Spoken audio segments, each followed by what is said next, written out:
สบายดีสบายดีสวัสดีพ่อแม่พี่น้องทุกคนนะคะมื้อนี้ย่ามค่ำย่ามแล้งมาพอกับสามินตาลักตังไว้นะคะส่วนพญาสำลิดเฮ็ดงานอยู่ในห้องเนาะเพิ่นเฮ็ดงานอยู่ในห้องพุ่นอยู่ในห้องอัดเนาะสามินตาก็มาถ่ายคลิปอยู่ข้างบ้านข้างสวนเนาะพาพี่น้องมาเบิ่งรอบๆเฮือนเบิ่งอันนี้หัวตะไคงามๆเนาะเบิ่งท้องฟ้ามืดขึ้นเมฆขึ้นอิหยังหมดเลย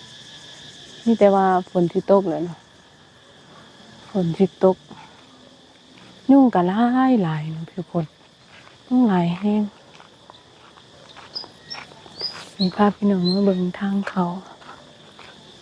บ้านนี่ถนนทางใหญ่ในทางเข้าบ้าน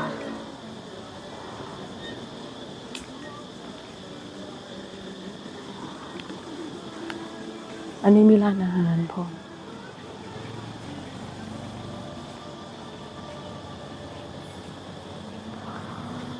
อันนี้เป็นร้านอาหาร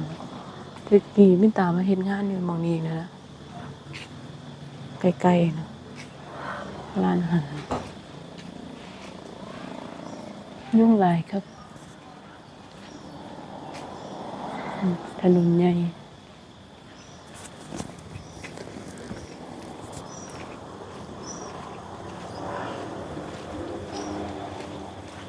นี่ก็เป็นห้องแถ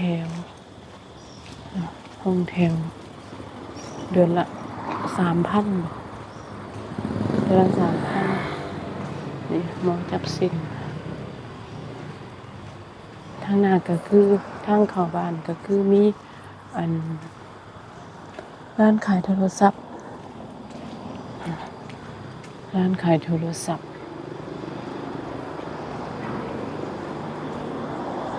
ถ้าย่างไปตลาดก็ประมาณกิโลหนึ่งร้านขายโทรศัพท์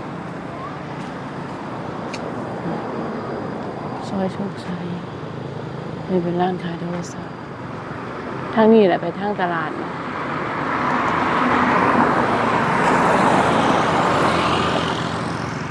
มีหมอนวดหลายๆอันนี้ก็ห้านหมอนวด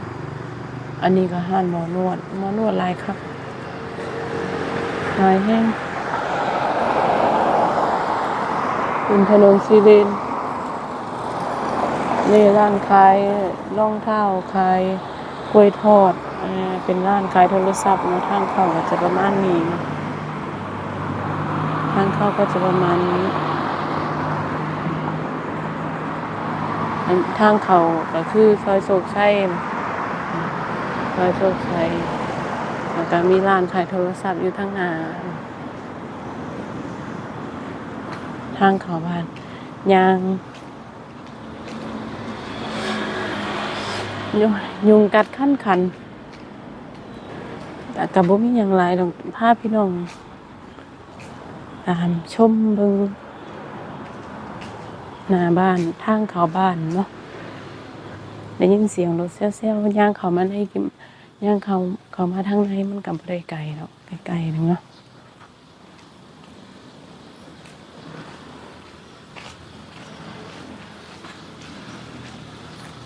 ตั้งมาย่างออกกำลังกาย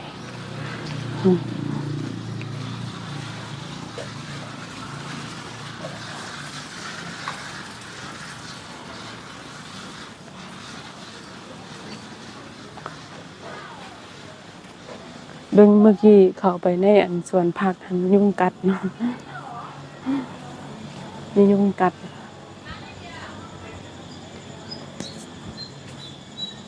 อันนี้ร้านอาหารนี่แต่กี้เพิ่นบ่ได้เฮ็ดเป็นห้องแอร์เด้แต่กี้มันเป็นกระตูบกระท่อมนะเดี๋ยวนี้เพิ่นเฮ็ดเป็นห้องแอร์เนาะแต่กี้มันตาเห็นมันบ่แม่นเป็นจังซี่บ่มีห้องแอร์บ่ได้ก่อแบบนี้มันเป็นกระท่อมกระตูบหั้นนะบัดนี้เข้ามาทางในแล้วก็ได้ยินเสียงหยังเนาะเสียงแมงฮ้องเนาะ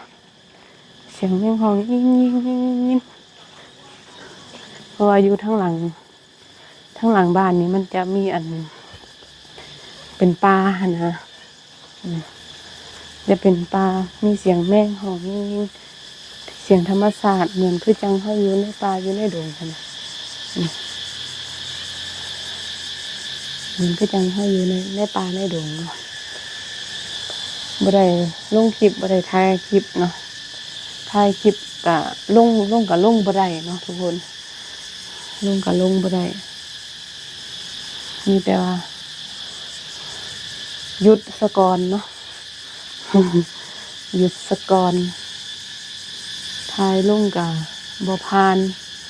ลงแล้วบ่ผ่านแล้วก็ได้ลบออกเนาะลงแล้วบ่ผ่านก็ได้ลบออกบ่เห็นอันเขาเจ้ามาเกี่ยวหญ้างามหญ้างามคักเสียงแม่งยิ่งยิ่งยิ่งยิ่งยุ่งหลายคักอยู่แถวนี้นะยุ่งหลายแห้งนี่บ่ให้ยุ่งหลายได้จังใดเนาะมันเป็นป่าเบิดอันนี้เป็นตันซอยตันเป็นป่าไปเลยฟังเสียงแมงธรรมชาติคักเลยยิ่งยิ่งยิ่งยิ่งยิ่งยิ่งเมื่อวานนี่ก็ไปอันเบิ่งอันโลเบิ่งทุ่งนาของเพิ่นเนาะเฮาบ่มีดอกเฮาบ่มีกันไปโลเบิ่งชมเบิ่งทุ่งนาของเพิ่นสะออนเนาะสะออนเพิ่นมีทุ่งมีนาไปอยู่ทุ่งอยู่นาโอ้บรรยากาศคักแต่ว่าเฮาบ่ได้อยู่ทุ่งอยู่นาก็ได้ยินเสียงแมงห้องยิ่งๆๆๆอยู่เนาะโอ้ยุงหลายคักเพิ่นกำลังดำหน้าเมื่อวานขี่รถมากายมากอะได้ถ่ายเป็นแบบบรรยากาศช่วงระยะมันก็บ่ได้คักที่เฮาลงไปถ่ายหรอกเนาะถ้าเฮาได้ลงไปถ่ายเบิ่งเบิ่งเขาดำหน้าปลูกหน้าเขาอีหยังคักเลยบรรยากาศเนาะแต่ว่าเฮาดอกเฮาบ่มีก็เป็นตาสะออนเนาะเห็นเพิ่นมีเนาะสะออนเพิ่นมีทุ่งมีนานะ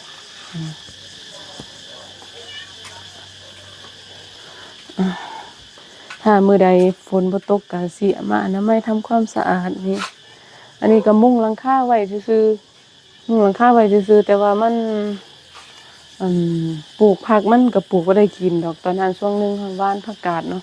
มันแดดร้อนก็เลยมุงหลังคาบัดทีนี้ฝนตกก็เลยมันเป็นเหมือนจังไดบ่ ยุงก็หลายบัดนี้มื้อนี้ก็คงบ่มีหยังหลายดอกเนาะจังใดก็ขอบคุณ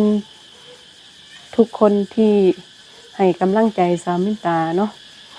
ขอบคุณที่คอมเมนต์ขอบคุณทุกคำกดไลค์กดแชร์เนาะจังใดก็ฝากเป็นกำลังใจให้ไปเรื่อยๆต่อไปกันเรื่อยๆเนาะ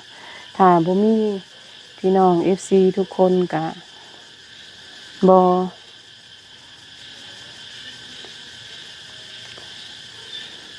มีฮอดมื้อนี้เนาะถ้าผู้ใดเข้ามาเบิ่งใหม่ก็ฝากกดไลค์กดแชร์กดติดตามให้แน่เนาะผู้ติดตามเก่าก็ขอบคุณทุกคนขอบคุณผู้ติดตามใหม่ขอบคุณผู้ติดตามเก่าเนาะมื้อนี้ก็คงเอาไว้ส่ำนี้กันเนาะเจอกันคลิปหน้าพอกันคลิปใหม่เด้อสบายดีบ๊ายบาย